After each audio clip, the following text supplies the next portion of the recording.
Everybody, welcome to TYT Sports. At the end, there's Jason Rubin, J.R. Jackson. I watched football with J.R. yesterday. Ben Mankiewicz here. Turks and Jerks. We do it every week. Who captured our hearts? Who made us want to strangle them in the NFL? The points can be small. They can be broad. We split it up into two clips. Let's begin. What do you think we should start with, Jay? We usually start with the Turks. Turks. We're going to start with Turks because Jason said so. Jason. All right. So Larry Fitzgerald is my Turk Arizona Cardinals wide receiver.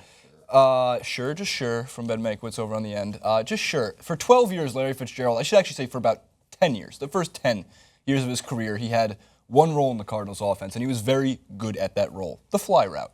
He would run downfield. He was their deep threat, and he racked up, at this point, he now has, I believe, 92 or 93 total touchdowns, which puts him 11th all-time on NFL's receiving touchdown list, and he's going to probably finish, or at least come close to finishing, at least tied for 10th with 99 touchdowns. Now, his role has changed significantly when John Brown and Michael Floyd, at the beginning of last season, entered into that roster. He's not the deep fly guy anymore. He does not run the fly route nearly as much. He's put in the slot. He's running slants.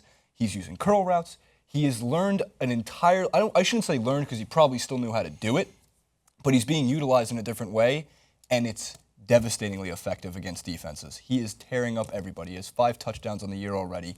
He looks somehow like his rookie self. He still has the speed. He's not limping. He's been in the league for 12 years, and he's having the best season to date in this new sort of offensive role for him.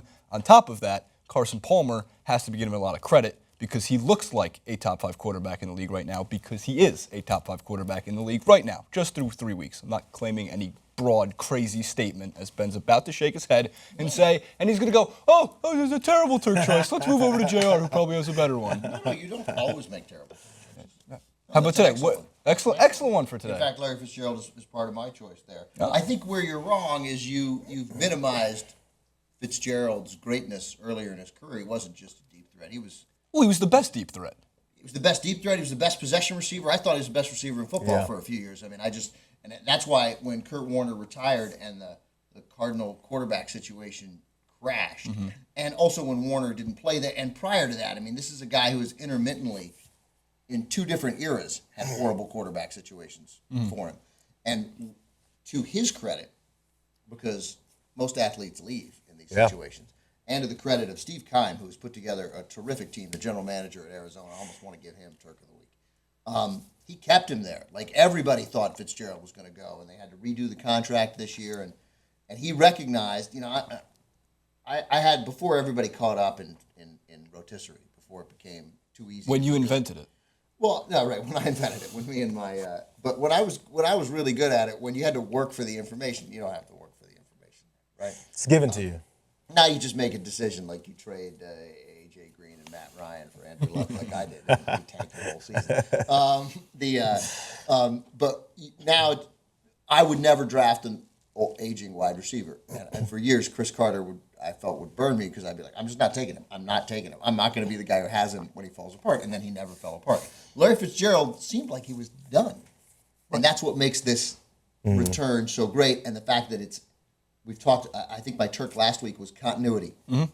Look what happens with continuity. Because I feel like, I can't guarantee it obviously, I feel like if Larry Fitzgerald had gone ahead and signed with, who would have signed him? Who would have been attractive? First of all, let's put him, the Seahawks. Like a good team that could use a serious receiver. Every good receiver that we probably were worried about his career ending, he would have been signed by New England. I would have suddenly hated him. And then he would have gone on and won 2 Super Bowls. Yeah, and he'd have been, of course. And it'd have been an amazing season with New England. New England's the only exception to the sign a veteran at their end of their career, and it almost never works, but it works every time. It's funny that you mentioned Chris Carter because in either his press conference this week or last week, it was also featured in like Monday Morning Quarterback, Peter King's columns. Larry Fitzgerald mentioned Chris Carter, saying, that same conversation came up. You've been in the league for 12 years. You're an older guy. You stuck with the same team. He was talking about Chris Carter when Randy Moss came in. Chris Carter's probably not going to be used as much. He's probably done. But what everyone realizes, no, Chris Carter's still one of the most effective receivers in the league, even though you have the best receiver in the league on your team. So it's nice to see. I never thought I could find myself rooting for Arizona, but I am. And certainly never thought I could find myself rooting for Carson Palmer. Yeah, and then maybe only based on his background, because honestly, there's nothing to dislike about guys like Carson Palmer, and I had no love for Andrew Luck, but it's hard to root against Andrew Luck. Was it a dislike about that guy? No, he doesn't do anything to no, and when he gets hit, he picks the guy up. It's nice. Right. Yeah. All right, Jason. A good choice after last week's debacle. Who's your? Good choice, Jason. But actually, the true Turk of the week is Von Miller of the Denver Broncos. So you had the guys. He's whenever you sack the quarterback, you have guys that had their iconic celebrations. You had Junior Seau with the pump. He's in the backfield 5 yards beyond the sack. You have Clay Matthews with his roar. He looks like the Predator. And these things are actually with Mark Gastineau, the sack dance. Yeah, these things are actually marketable now, right? I think Clay Matthews had a couple of commercials even including his roar. But actually, Von Miller and his hip thrust has taken over. And I look for it every time. It's the best. And in this game against Kansas City, this was last week.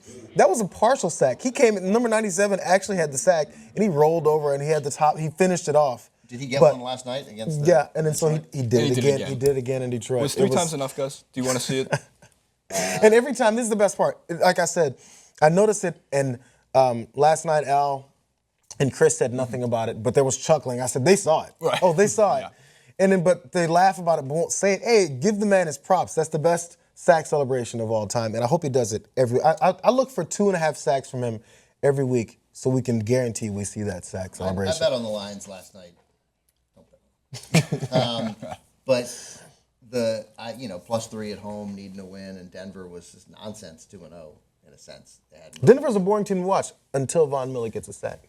Yeah, but Denver won that game on.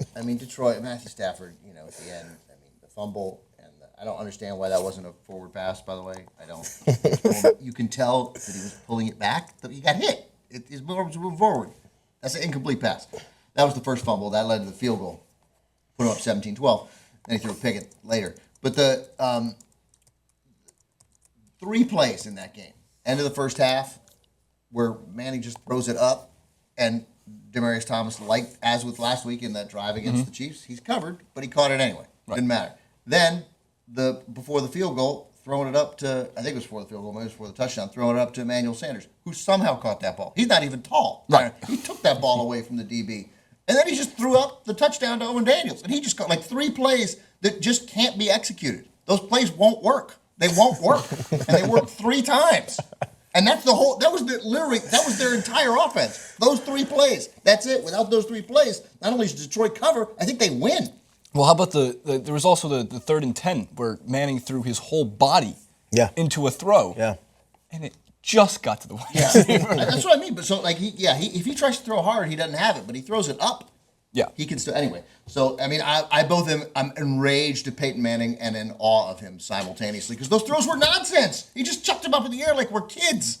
But nobody else does it, and so anyway. Nothing wrong with backyard football. So, anyway, he's not my Turk of the Week. My Turk of the Week, and I got to thank a little bit. I noticed this as I was watching the game when we saw the Raiders seal their win on an interception by Charles Woodson.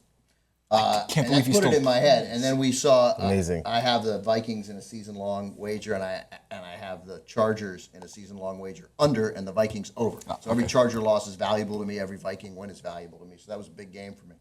And Chad Greenway of the Vikings picking off Phillip Rivers and going 91 yards the other way. He's 32 years old, Chad Greenway. Charles Woodson's 38. Sam Farmer writes about this this morning in the LA Times. This was a weekend for the AARP NFL crowd. So Woodson is 38. The Raiders had lost 16 straight 10 o'clock starts, 16 straight East Coast trips, 0-16 since 2009. They go into Cleveland and win. Darren Sproles, 32 years old, still looks like he's 22, returning a punt 89 yards to get the first touchdown in that Eagle-Jet game, a game the Eagles win by 7. Frank Gore, who looked terrible, I thought, and a terrible, lousy decision-making to bring him in. Andre Johnson, Frank Gore, it just seemed too late for the Colts to bring these guys in. He gains nearly 90 yards on fewer than 20 carries. I think 15 carries for 89, something around there. He scores twice in there, 35-30. He's 32.